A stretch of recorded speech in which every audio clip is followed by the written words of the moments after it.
మోసానికి అర్థం ఎవరు? మోసగాళ్ళు అంటే అసలు ఎవరు? మీరు, మీ కుటుంబం కాదా? మీ నాన్నగారు ఏం చెప్పారు, ఏం చేశారు? ఆ మోసపోయిన వాళ్ళ జాబితాలో మేము కూడా ఉన్నాం, స్వయంగా మా ఫ్యామిలీ కూడా ఉంది.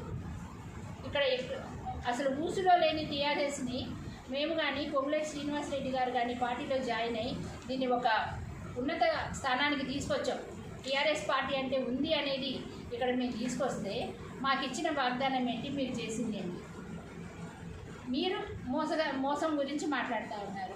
కాంగ్రెస్ పార్టీ ఎప్పుడైనా ప్రజలను మోసం చేసిందా? ఎప్పుడైనా చేసిందా? గతంలో ఇందిరమ్మ ఇల్లు ఇచ్చింది కాంగ్రెస్, మళ్ళీ ఇప్పుడు ఇస్తుంది కూడా కాంగ్రెసే. మధ్యలో మీరు ఎంతమంది ఇచ్చారనేది మీరే ఆత్మపరిశీలన చేసుకోండి. ఈరోజు మన కేటీఆర్ గారు లగచర్లకు వెళ్ళి ఏదో రైతులంటే పెద్ద ప్రేమ గారిపోతున్నట్టు రైతు మహాధర్నా అని ప్రోగ్రాం కండక్ట్ చేసుకొని ఆయన కిరాయిన మనుషులను తెచ్చిపెట్టుకొని ప్రభుత్వానికి వ్యతిరేకంగా మొత్తం ప్రచారం చేస్తూ ఉన్నాడు. రైతులంటే ప్రేమ ఉంటే మరి గత 9 సంవత్సరాలు ఏం చేశారండి వాళ్ళ పాలనలో? ఇది 2014లో 2018లో వాళ్ళు ఇచ్చిన మేనిఫెస్టోలు ఇవి. 2014లో ఆయన ఏమన్నాడు? దళితుడిని సీఎం చేస్తా అన్నాడు. చేశాడా? ప్రతి దళిత కుటుంబానికి 3 ఎకరాల భూమి ఇస్తా అన్నాడు. ఇచ్చాడా? తర్వాత సంవత్సరానికి 1,00,000 ఉద్యోగాలు ఇస్తానన్నాడు. ఒక గవర్నమెంట్ ఉద్యోగం అని ఇచ్చాడా? అలాగే మరి అమరుల కుటుంబాలకి సంక్షేమ కార్యక్రమాలు చేస్తా అన్నాడు. ఎంతమందికి చేశాడు? కేజీ నుంచి పీజీ వరకు ఉచిత నిర్బంధ విద్య అన్నాడు. ఎంతవరకు చేశారండి? డబుల్ బెడ్రూమ్ ఇల్లు అన్నారు. ఎంతమందికి ఇచ్చారు? మన మొత్తం నియోజకవర్గంలో 2,000 లోపు ఇల్లు ఇచ్చారు. అది కూడా ఎవరికి ఇచ్చారు?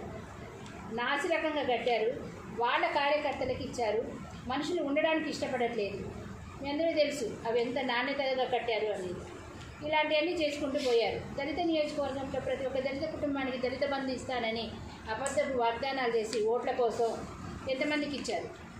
అలాగే గృహలక్ష్మి పథకం కింద మరి వాళ్ళు ఉన్న ఇల్లు ఊడబీక్కున్నారు. 3 లక్షలు ఇస్తానంటే ఆయనకు తెలియదండి ఎన్నికల కోడ్ వస్తుందని.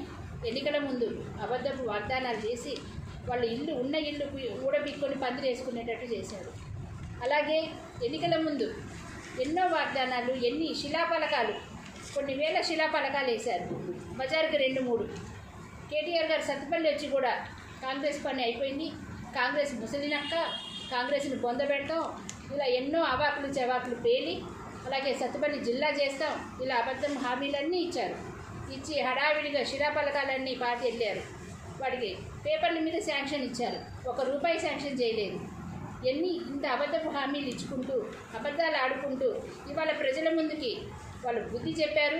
వాళ్ళని బుద్ధి చెప్పి బొందబెట్టినా సరే ఏమాత్రం బుద్ధి తెచ్చుకోకుండా మళ్ళీ అబద్ధాలు ప్రచారం చేస్తున్నారు. ధనిక రాష్ట్రమైన తెలంగాణని మీరు ఇప్పుడు అప్పుల రాష్ట్రం చేశారు. 7 లక్షల కోట్ల రూపాయల అప్పుని మా నెత్తి మీద రుద్దారు. తెలంగాణ ప్రజలందరికీ కూడా అప్పును పంచెల్లారు మీరు. అప్పుకి ఇప్పుడు 65,000 కోట్ల రూపాయలు ఇప్పటిదాకా వడ్డీ కట్టడం సరిపోయింది.